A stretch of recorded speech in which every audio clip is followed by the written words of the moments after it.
Okay, so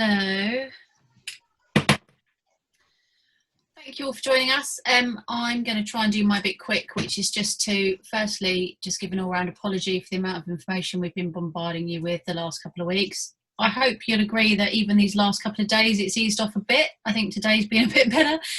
The only reason we've been fed so much is because there has been so much kind of coming into us.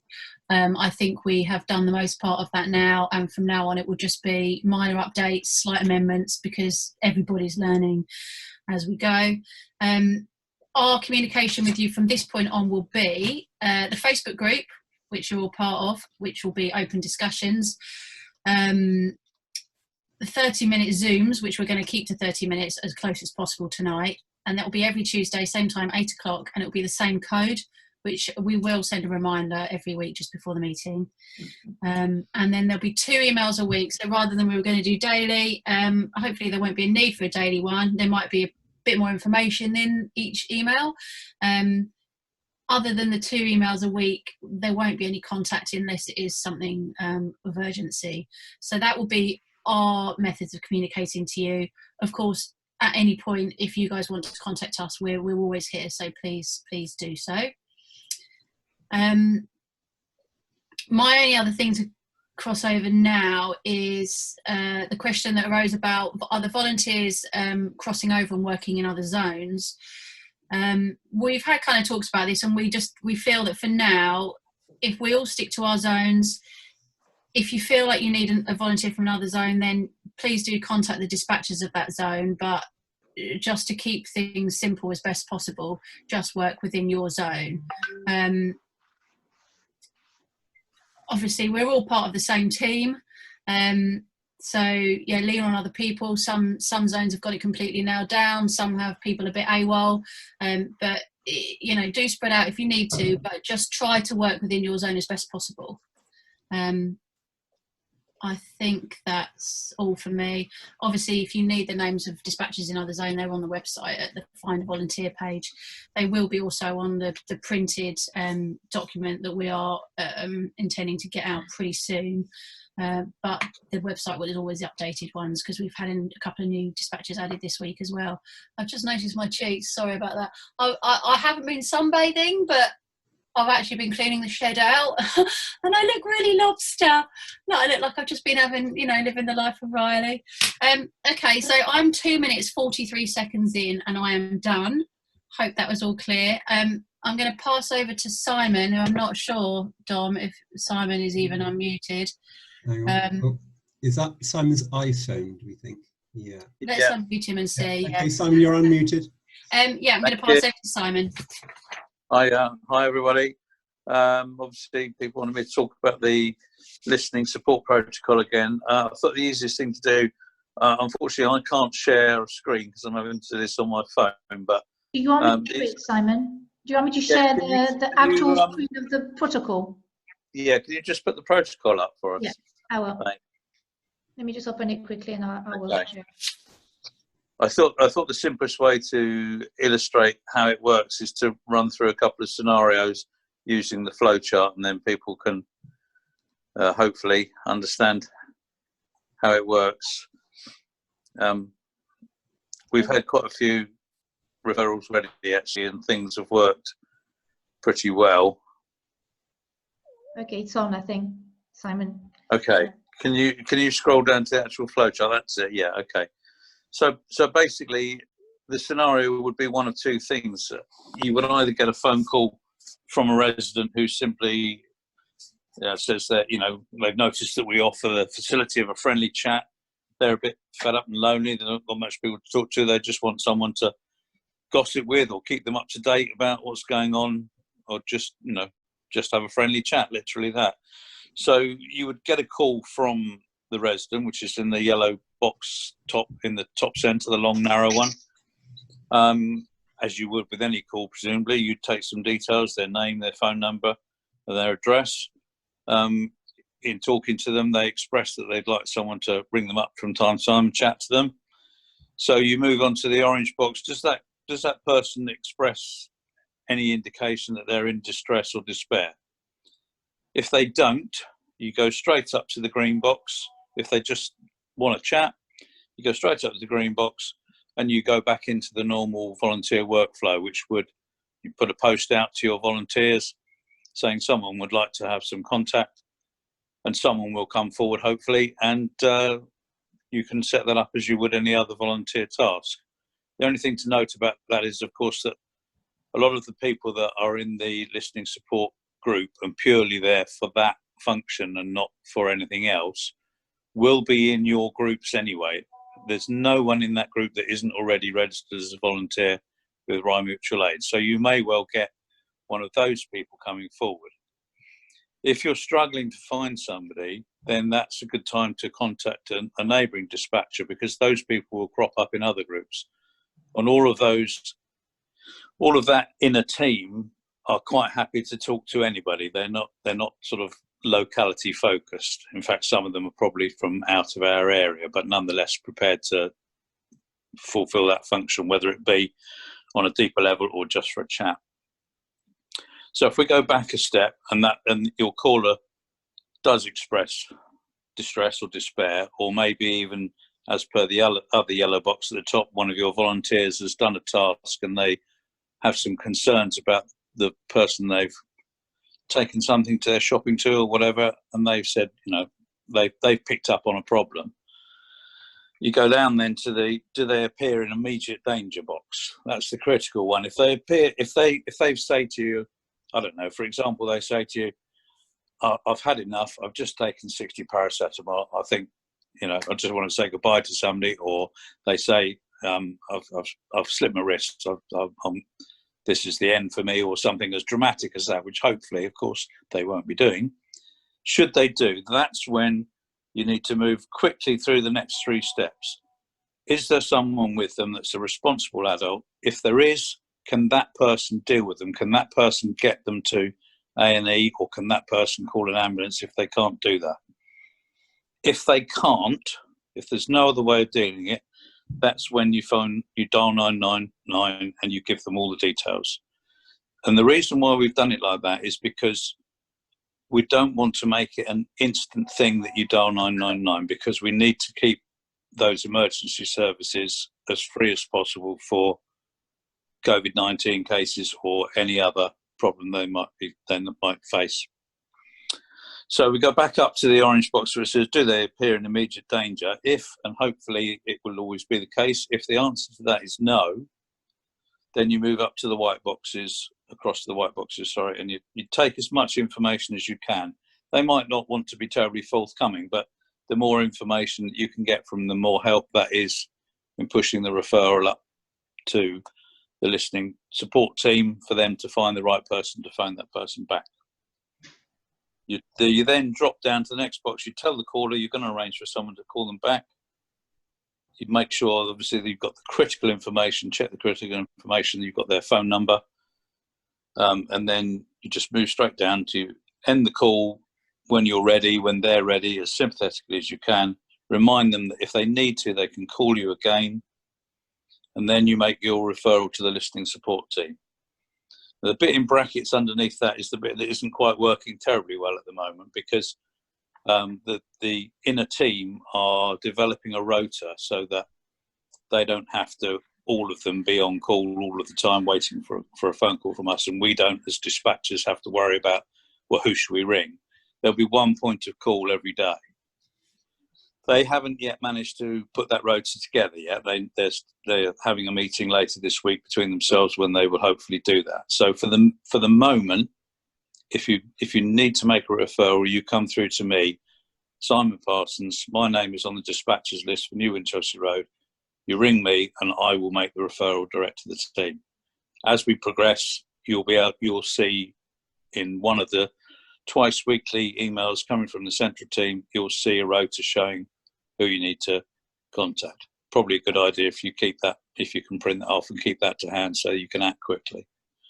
And then you just end the call and log the call as you would any other call, and leave the rest to the experts. So I hope that's made that reasonably clear. I went through it as quickly as I could, so I probably talked too fast.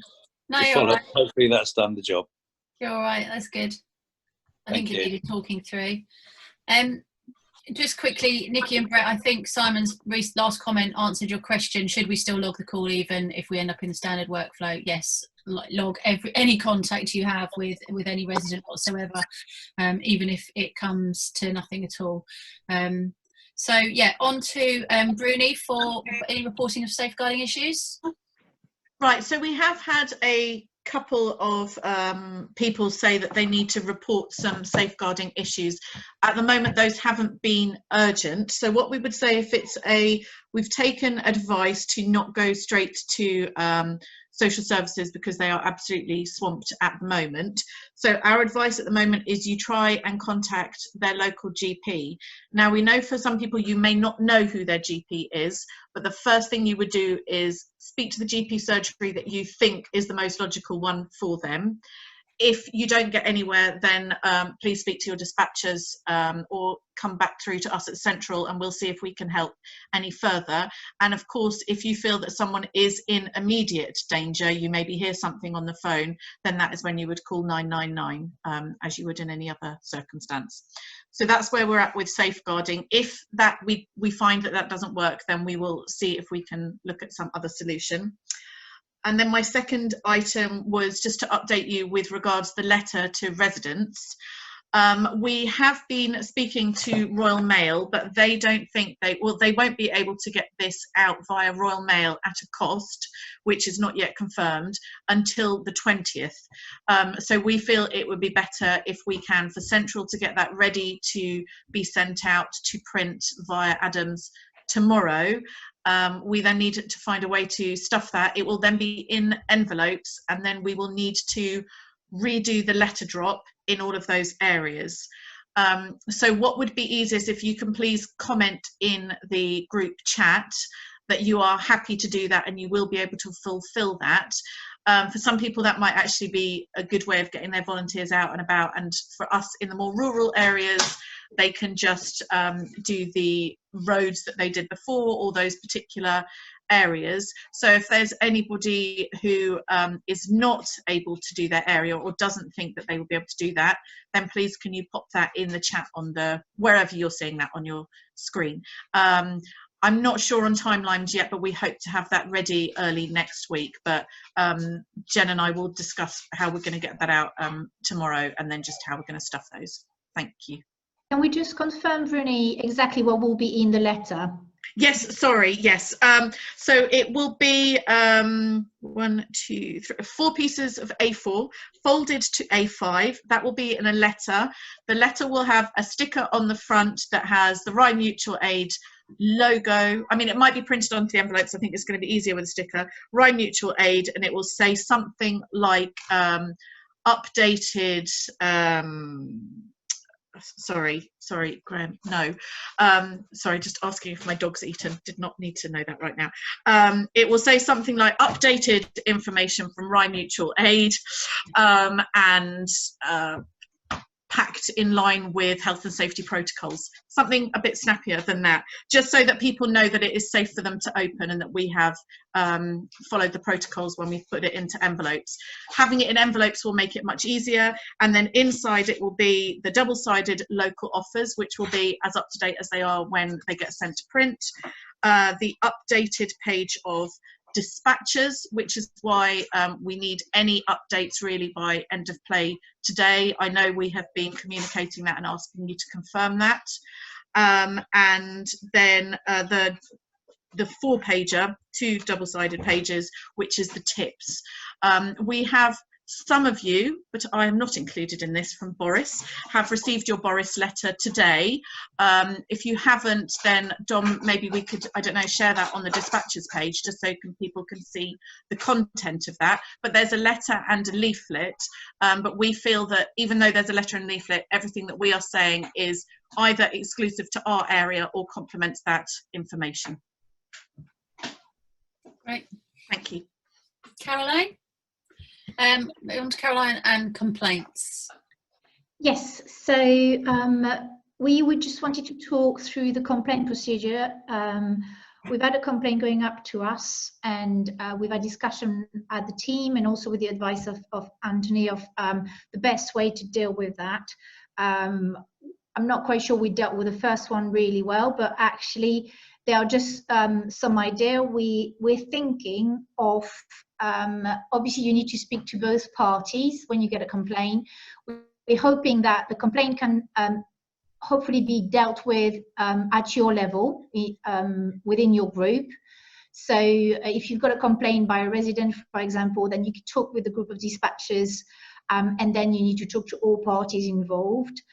What we normally do in the complaint procedure is to actually not take side. It's a little bit hard, but to just kind of, you know, give the chance for both sides to explain what they felt happened, and then just, you know, report back, and then if there's any action that needs to be taken to agree with the rest of the dispatchers.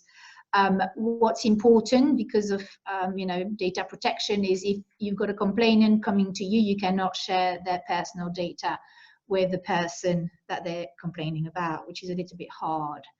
But yes, so that's kind of what we're thinking. If there is a serious complaint, so let's say somebody is accusing somebody of having stolen their credit card or something serious, or if the complaint relates to a dispatcher, in this case, we are happy to be involved and do follow the same procedure, which would mean we speak with a resident and then we speak with a dispatcher, just to share, you know, either sides, but again, without sharing personal information. And then that's it. So that's about the complaint procedure. If you've got any questions, you put in the chat. Then the second thing for me is to talk about tracking. So I might just share quickly my screen again. Actually, what I'm doing is I'm now doing it exactly on the calendar week, Monday to Sunday, and collating information in a really basic way per type of request. We're basically one request short of the week before. The week before we had 135 requests. This week we've got 134. We had 51 that were to do with shopping, 54 with medication. So they are basically the bulk of what we're doing. Then there were 12 to do with, I think number 3 is chat, isn't it? Yes, and 8 to do with services, and then 9 that were others. Some could be to reassure family members are far away, or general information. We had people asking from other mutual aid group asking our dispatchers advice. So things like that we put in MISC. The split between the different areas, we've got 10 zone who this week only had between 0 and 4 requests. Then we had 4 zone with 5 to 9, 4 zone with 10 to 14, and 2 zone 15 to 19. The 2 zone with the most requests, still exactly as last week, are Broad Oak and Beckley, and still very much the same as well with Citadel, Tilling Green, Winchelsea Beach, and Pease Marsh being the next 4 most busy.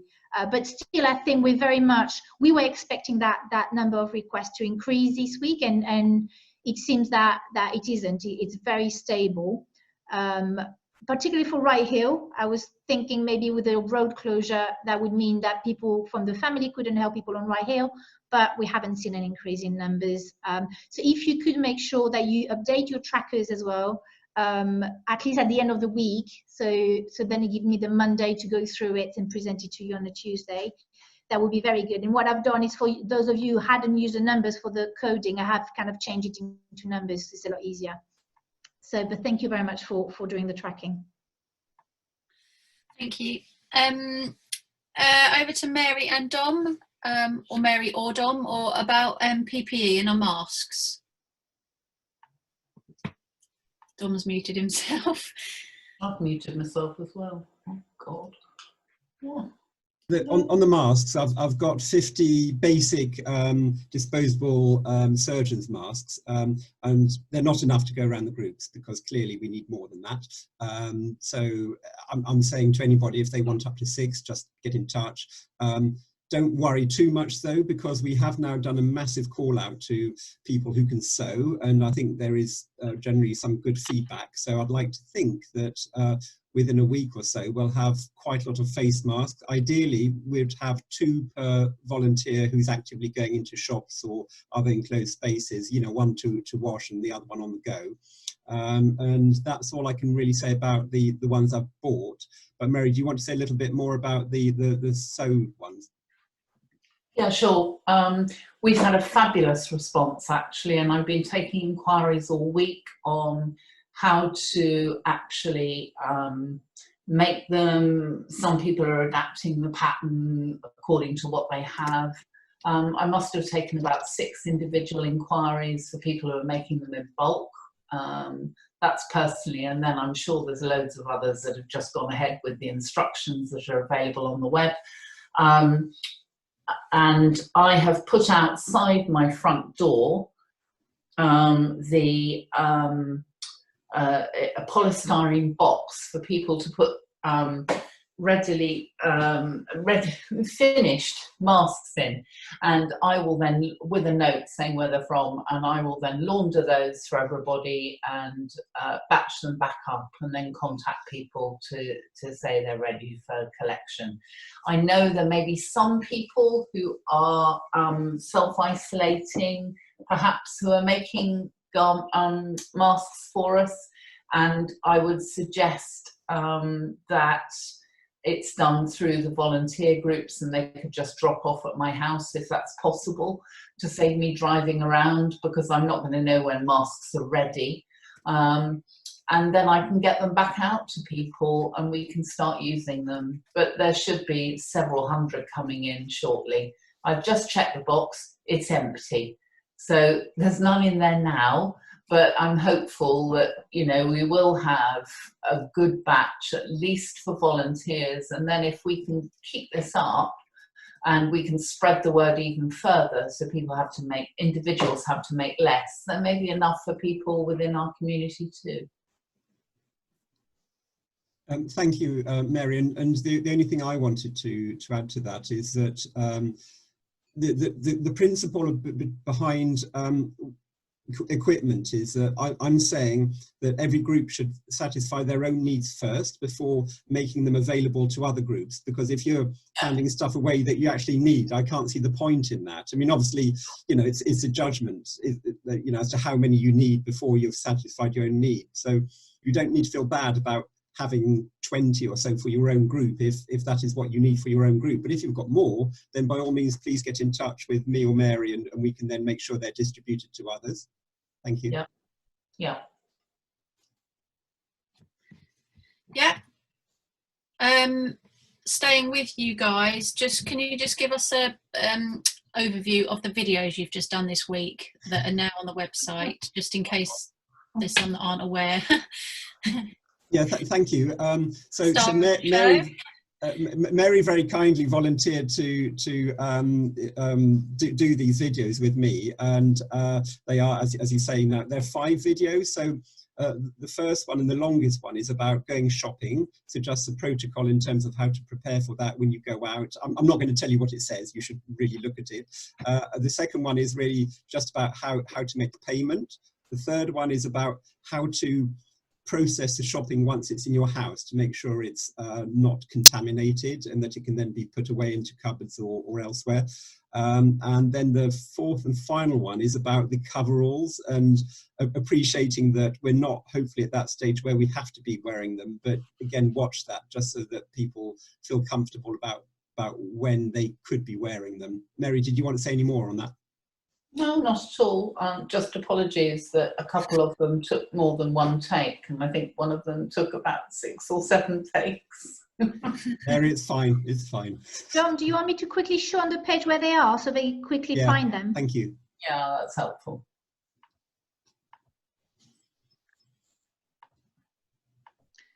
So if you go on the website and you go to resident information, top right, then when you go down, we had already prepared all of that. This is the information that's going to be printed for the advice to put in the letter. And these are the videos. So you got training going shopping, Then training about cleaning the shopping. And then later down, you've got about making payments.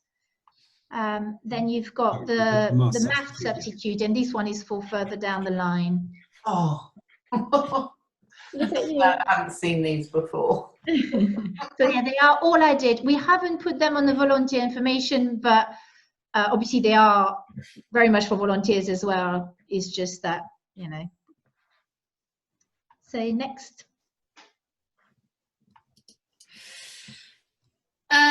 Sorry, I was miles away. Anthony, could you give us an update of some work and others that you've been in contact with this week, and any updates from other bodies and organisations, seeing as we're doing well for time? Oh, hang on a minute. All the various groups. Sorry, I'm muted. You're all right now? Okay, can you hear? Yes. Yep. Okay. Firstly, the many other groups and organisations that are now active. You will have heard in the press that the NHS Army of Volunteers got into action today. They are under the auspices of Royal Volunteer Services, and they are driven by an app. And the idea is people who want to benefit get on the app, tell RVS what they need, and an NHS volunteer is deployed. I'm not entirely sure how people get to know about the app and how all this is advertised, and whether there'll be anybody in our area using it. But anyway, it is live, and I'm talking to the RVS to find out how it's all going to work. And so far, they've been a little vague.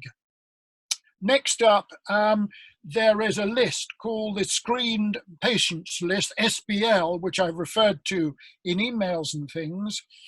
This, about 1.5 million people are on this list, and they're people with long-standing health conditions. They've all been written to or text. And East Sussex County Council, with some delegation to Rother District Council, have organised food parcels and other things for the people on the list if they have telephoned back and accepted the offer of benefit. I believe there are probably about 100 people in this category in Rye District. That's as close as I've got to getting any details. So volunteers may come across other groups in cars, vans or whatever, delivering parcels and making contact. And these are the sort of people who will be involved. And I'm trying to get a handle on it and to discover how it's being coordinated. The people I've spoken to higher up the food chain are very relaxed about multiple groups operating in districts. And generally people have said the more the merrier. So I'm not entirely sure I agree with that, but that's been the official view. Then, of course, we have what are known as community hubs, which again are pushed down from government through county councils to Rother. And I've managed to get, if you go on to East Sussex County Council, look for community hubs, you will see then that you flog down through various links, some of which are quite heavily disguised in the text, but you come eventually through Rother Voluntary Action and then on to all the districts in all the areas in our district, and you'll find that Rye Mutual Aid crops up as being responsible for volunteer support in all the areas which you know far better than I. So there should be no excuse for anybody who is looking for a community hub not to be directed ultimately to Rye Mutual Aid. There are then at least half a dozen other very small groups operating in Rye, mostly on a neighbourhood or street basis. In some cases, these are only 2 or 3 people, but in others up to tens, and they're basically sorting themselves out, shopping, using home deliveries, carrying messages, doing all the things you would expect neighbours to do. And finally, of course, there is the home delivery system for both food on the one hand and chemicals, medicines on the other. And I'm in regular contact with both Boots and Day Lewis. They both have deliveries, which are being driven by doctors' prescriptions from the 2 surgeries. And when I spoke to them today, they are managing, although they have had some volunteers in trying to pick up prescriptions. Now, there's a problem with this as of today. You will have probably also heard on the news, there's been a lot of scamming in other areas of people collecting prescriptions and drugs which they're not entitled to. And so I've seen an email exchange late afternoon saying that both Boots and Dale Lewis are probably going to tighten up on identities and so forth. And Caroline, you might like to say a few words about that, because it's obviously a piece of work we'll have to look at.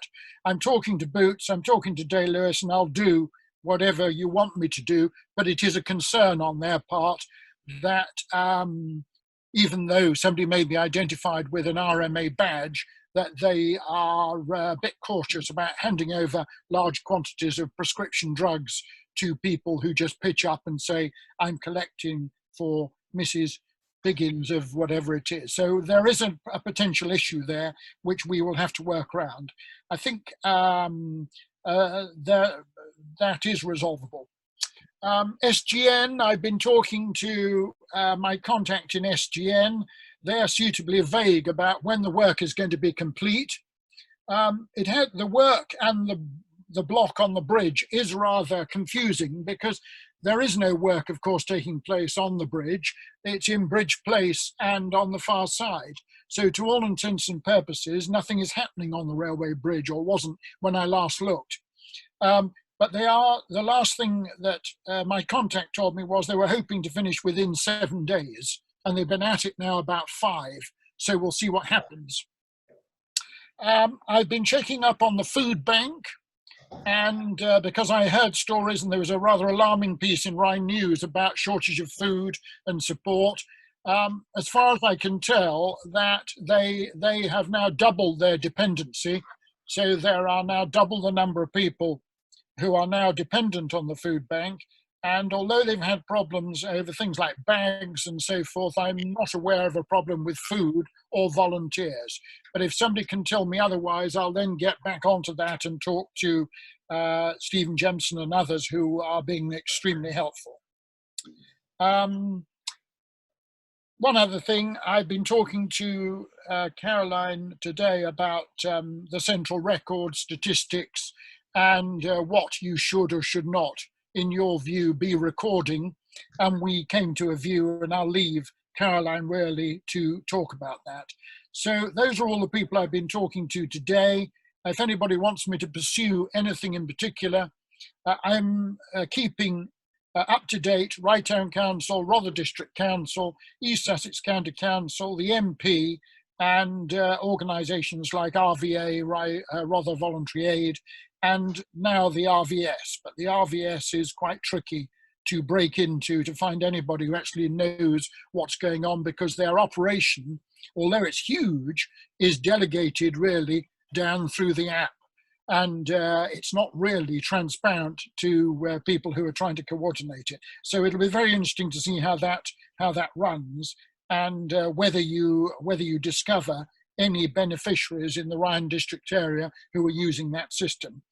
But I'd greatly appreciate any feedback on any of those other organisations that are either delivering food parcels or helping out with shopping or whatever, just so we know what else is going on in Ryan district area. And that's all I have. Thanks. Thank you, Anthony. I know you briefly mentioned Stephen. Have you had any updates? I know demand was higher than supply the last time I think we had an update. Is he managing now? Is that working? He's fairly content with his home deliveries. As you know, it went up from 300 to 1,000 to 1,500, I think, the latest. He's brought in additional drivers and vehicles. And the turnaround time, I did a test order myself.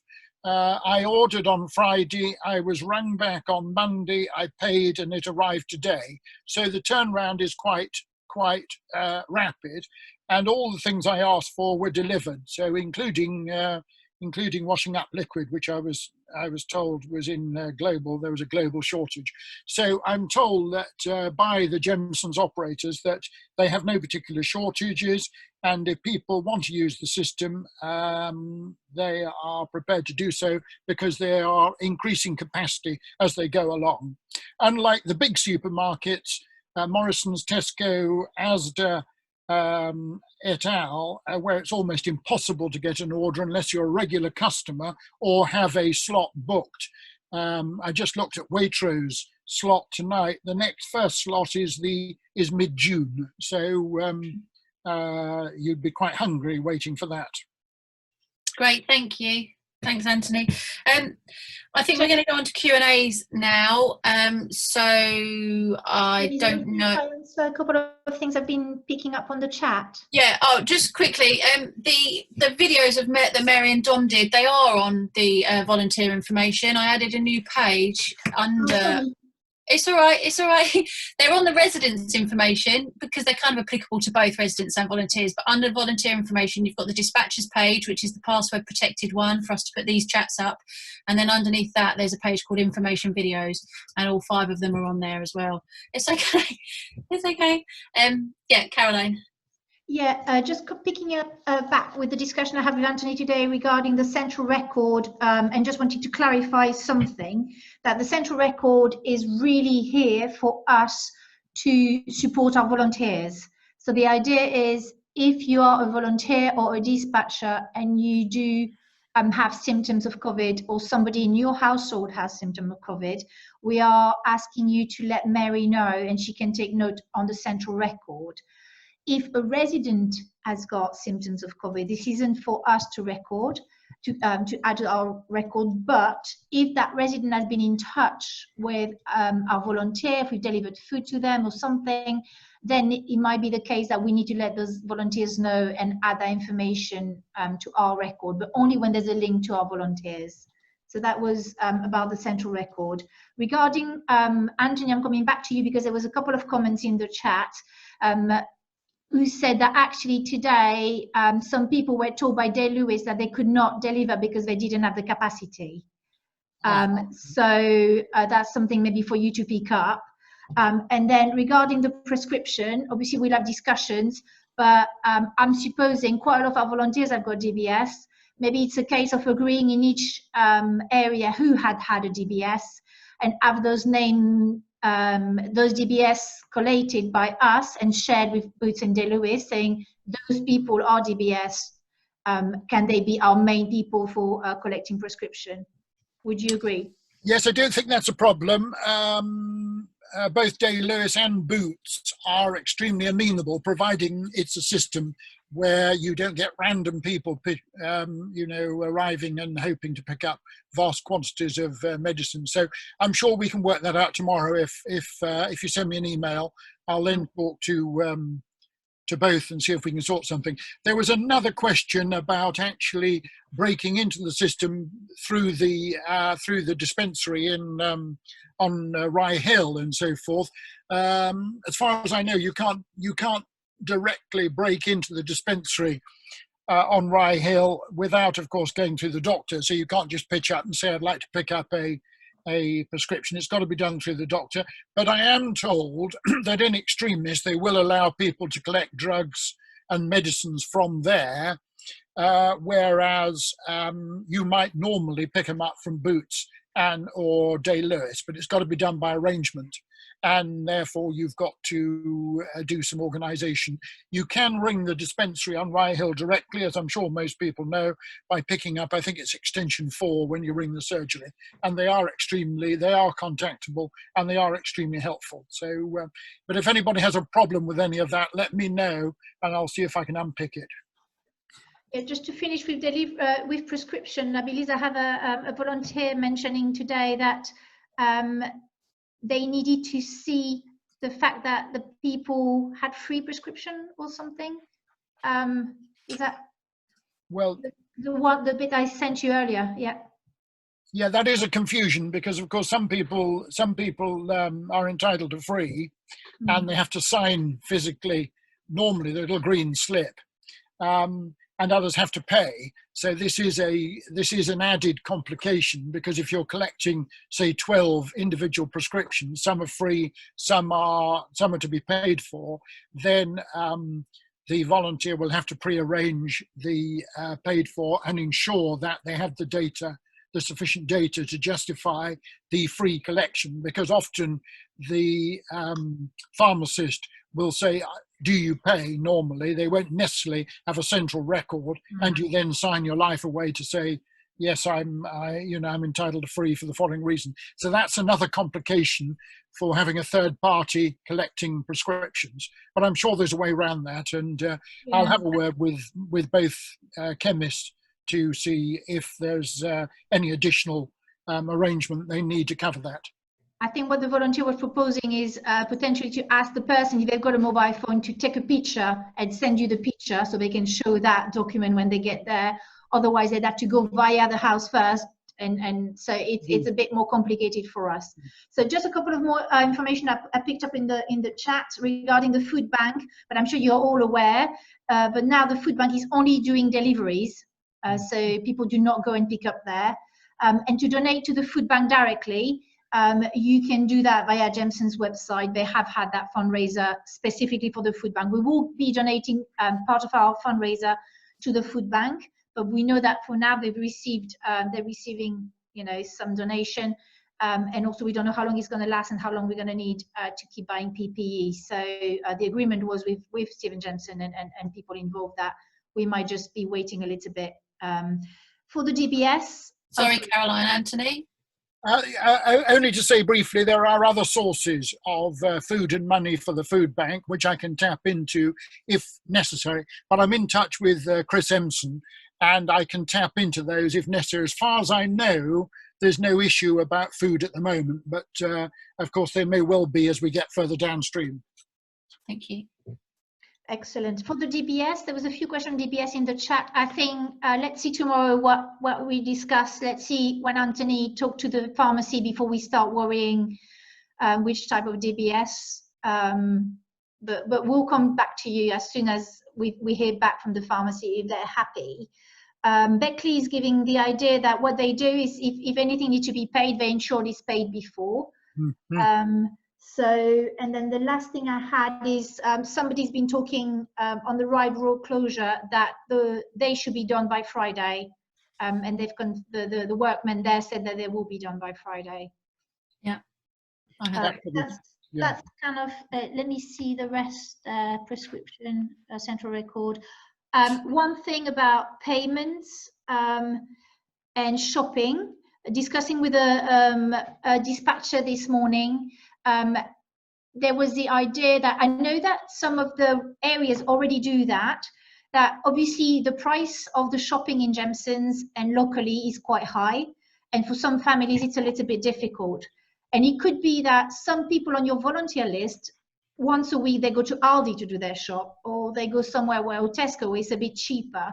Some area are going to the habit that if one of the volunteer is planning to do their own shop, they then let the rest of the volunteer know and the dispatcher know. So in case somebody on that area needed a bit of a shop, they can do it at the same time. So we're not adding to traffic, we're not adding to social contact, but we're just helping people, in particular for those families who can't afford to shop in Jameson's.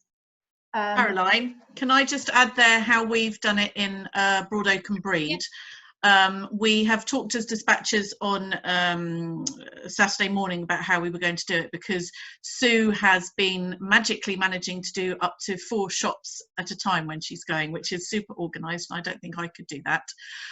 But we are allocating days when we say we will go and do shopping, and volunteers who would be able to do those shops, because being that bit more rural, we don't tend to go to Jameson's so much. We're much more used to going down to the Hastings and St Leonard supermarkets. So that's how we're running that. And if you've got any questions about how we're running that, just ask one of us dispatchers over in Broad Oak and Breed for some tips as to how we're getting that managed. Thank you. Just picking up on a couple of things from the chats again. We don't. Somebody saying about not having enough volunteer with DBS. I'm supposing that would be only to do with a prescription, and hopefully would then only be a collection every 2 days or something, maybe. But yeah, we can also, if it's too difficult for an area, we can just collate and ask another questionnaire to who's got a DBS. But let's get to that in the next couple of days once we work out a plan that has just come up to our attention. Another question was about the payment, about the idea of maybe to get one of those payment machine. And Liz, that was you. Liz, Liz, are you here? Did you want to talk about that? Let me see, where is Liz? Liz. Ah, there you are. There you are. Talk to us about it. I haven't actually had a chance to look into it any further since I spoke to you today. But just something for people to kind of feedback and think about is whether or not it would be worth us having a card facility. So we have a bank account that we can access as Rye Mutual Aid through Rye Christmas Festival, and there is the opportunity to have a mobile card machine, so it would be able to go places, or it would be able to take payment over the phone. So there is a cost involved, and I haven't had a chance to look today, but it's just whether or not people think that would be a benefit, whether it would be useful to us. Just some feedback on that would be really great. If you got any idea about that, please comment in the chat, because then we can see what your opinion is about that. If you feel you need it in your area, if you got any use of it, that would be really useful to know. Can I just, Stephen Ashley King just said a couple of people have applied to be volunteers and haven't heard anything back. We kind of go around in cycles with this. They're obviously, most of the time it's probably because they haven't done both the disclaimer and the survey, but it could be that they haven't left it quite long enough. Every day we're updating that, but there's kind of a rollover period. So if they can give it at least 48 hours, it shouldn't be any longer than 48 hours from when they've completed those two things. So if you're in contact with them, whether you've added them to your communications or not, ideally we don't recommend doing that until you know that they're kind of fit to go on your Google spreadsheets. But yeah, 9 times out of 10 it's because they haven't done the disclaimer, which is on the website on the Become a Volunteer page. And it's about you also going to see your spreadsheet, because we won't be emailing you to let you know that they've appeared. It's for you every day to open your spreadsheet and check if there's any new name that have been added. So what happens is I send the survey, Jenny send the acceptance of liability, and then Amy very kindly combine both documents and add anybody into all your 20 spreadsheet with the list of volunteers. And then it's for you to check have they appeared, and there's lots of new names appearing and coming through. And at that point, it's for you to then make contact with them and say, okay, you've appeared on my list, you're now in my group. Do you want to join our WhatsApp, our Facebook, and etc. Okay, there's a few talks around the card machine idea, but we can come back to that, I think, another day, along with the DBS and give a bit more information. Katie, I think Katie from Citadel said a way back that the chemists in Rye don't actually have a facility to take payment over the phone. Is that the case? Surprised we haven't heard about that before, but that's obviously something to see if we can do something about. Sorry, that's not been raised by me, but I would defer to Katie's knowledge of what goes on in the chemist, but I'll raise it tomorrow. Okay. It does to pay by over the phone. Of course, you do need the software, and it does cost the shopkeeper. So that could well be but it's not been mentioned in any debate that I've had with them. Okay. Somebody's asking a couple of questions here. We've got Darren asking about the volunteer shopping card. I read that this morning actually in the news, but I didn't have any idea how it worked. So you say you can, the volunteer shopping card, where it can be bought online and a barcode sent to a volunteer, and they can then use to shop, similar to using a gift card. Could this be useful? I suppose it could be useful if people use Asda. Our closest Asda is quite far from Rye, but was it Tesco as well? I think I read there was a couple of supermarkets doing volunteer shopping cards. Yes, Anthony? I mean, this is only really an extension of the sort of travel cards that one can buy to go on holiday with. So you preload a plastic card, and you can then do whatever you do normally with a card through that. And you can buy those, of course, in the post office in Jemson's. So, and then they could be used anywhere. So perhaps somebody could see, or somebody could advise whether one of those preloaded cards in Jemson's could be used universally in boots or whatever, and it may well solve the problem. Right. I'm sure there's some more. I'm aware that we are now 50 minutes. So we've had 30 minutes meeting, 20 minutes Q&A. Caroline wants to say something. Yeah, I'm so sorry. I'm just saying an important point for Anthony more than anything here. Caroline saying that actually Boots last week said they were too busy to take payments over the phone. So just for you to know, Anthony. Highly likely, they are extremely, every time I speak to them, they are extremely busy. They've got an enormous load. So, which is quite surprising, but to me anyway, I thought that people were avoiding going to these places, but they are very busy, and that could well be the reason, that they just don't want to get involved in a lot of phone payments. I'll ask tomorrow. I will speak to the manager. And then the last answer to Lois, anybody who have lost the link to their volunteer spreadsheet. So all of you dispatchers, you should have access to two really essential documents, and they are your list of volunteer, which is a Google sheet, and then it's your tracker, where you put a record of every time you get a request through. If you've lost those links, either ask your fellow dispatchers, because they love those links, or ask Jenny and she will resend them to you. But the best is to just bookmark them, so then you know they're just there, and then you've got access to them easily. And that's all I could see here for now. We did well.